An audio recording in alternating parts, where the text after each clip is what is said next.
De acuerdo a los últimos datos aportados particularmente por el Centro Hispánico Pew, que se ha especializado en el estudio del perfil demográfico y electoral de los votantes latinos, hay aproximadamente 18.2 millones de personas en los Estados Unidos hoy que son ciudadanos de los Estados Unidos y que tienen 18 años o más. Eso indudablemente es un número grande de personas elegibles para votar, es decir, que son ciudadanos mayores de 18 años. La ecuación cambia un poco y no sé si esta será otra pregunta de Carlos, pero la voy a adelantar en todo caso.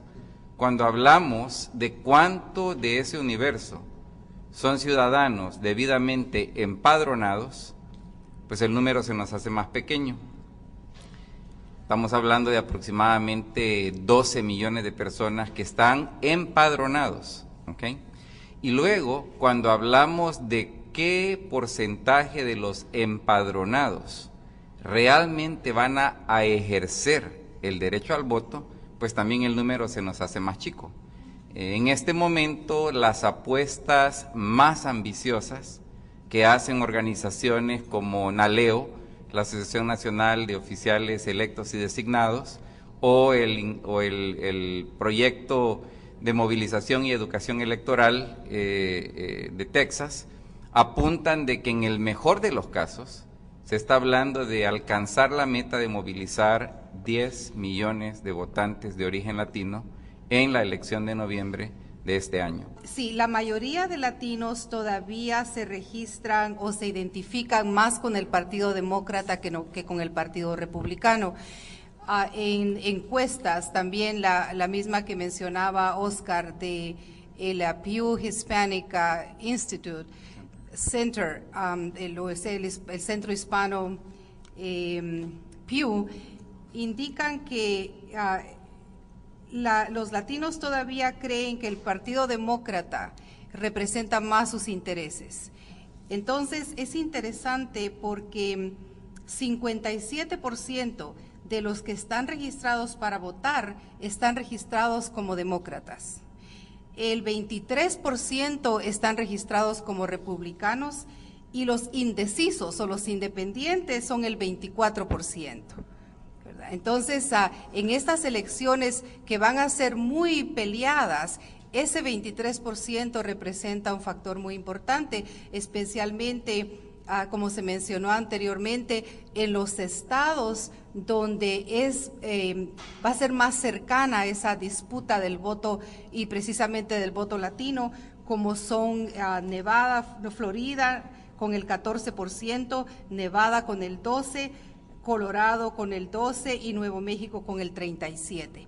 Esos son estados realmente que van a hacer una gran diferencia en el voto del colegio electoral para poder definir en gran medida el resultado de las elecciones. Entonces, es muy importante que no es que en general, tal vez no somos 10 millones nada más, pero de esta cantidad están concentrados muchísimos en esos estados donde el swing vote, ¿verdad? O ese voto que es la variante, puede determinar las elecciones. Entonces yo creo que sí tenemos una herramienta muy poderosa con cual negociar nuestros intereses en estas elecciones.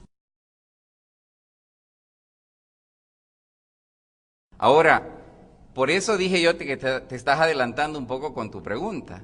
O sea, porque yo creo que el desafío más grande que tiene que resolver en este caso el candidato del Partido Demócrata, y hay que ser como muy consciente, ¿verdad? No hay que tampoco caer en el error de pensar que estamos hablando de dos alternativas fundamental y radicalmente diferentes en cuanto a qué ofrecen.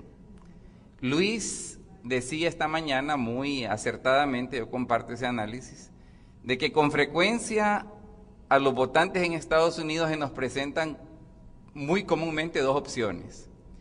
¿Quiere usted un diablo con cachos grandes y cola larga? ¿O quiere usted un diablo con cachos chiquitos y cola pequeña? ¿Verdad? Entonces, lamentablemente, con frecuencia las opciones que se nos presentan son de esa naturaleza. Y yo les doy un ejemplo así muy concreto, no es que esté siendo sarcástico o pesimista, pero si uno, por ejemplo, le echa un vistazo al lenguaje sobre reforma a la política de inmigración de la plataforma del Partido Demócrata, pues cualquiera de nosotros se queda medio decepcionado con lo que dice y lo que no dice, ¿verdad? La plataforma del Partido Demócrata. Entonces, aquí hay que estar claros de un hecho importantísimo. El prospecto de que una persona de raza negra pase a ser elegido presidente de los Estados Unidos, sin duda alguna es un prospecto desde el punto de vista simbólico en una nación que ha sido gobernada desde sus primeros días bajo el criterio firme de la superioridad de la raza blanca y de la superioridad de la propuesta cultural anglosajona. Pues sin duda alguna es un hecho que no podemos pasar de ninguna manera desapercibido.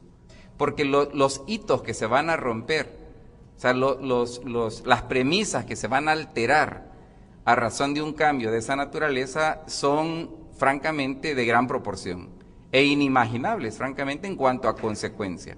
Si vemos la historia reciente, la historia de los últimos 40 años, si los latinos, si los asiáticos, si los africanos, digo del continente africano, hemos logrado romper barreras, con frecuencia ha sido gracias a la labor hecha por nuestros hermanos negros estadounidenses descendientes de esclavos. Yo creo que eso es absolutamente importante tenerlo bien claro.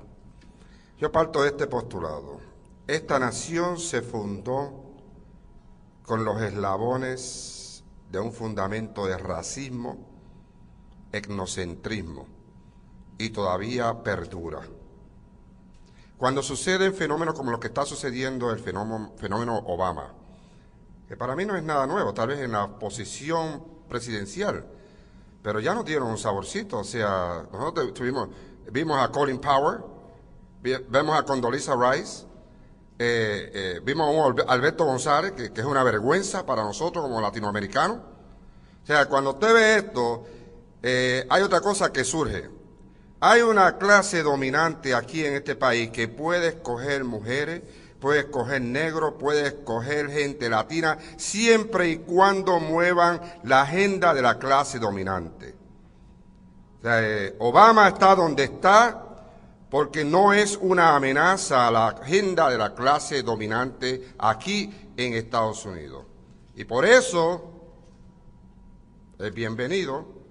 Y por eso yo me atrevo a decir, sin temor a equivocarme, que es una de esas galletas Oreo, que por fuera son negras y por dentro son blancas.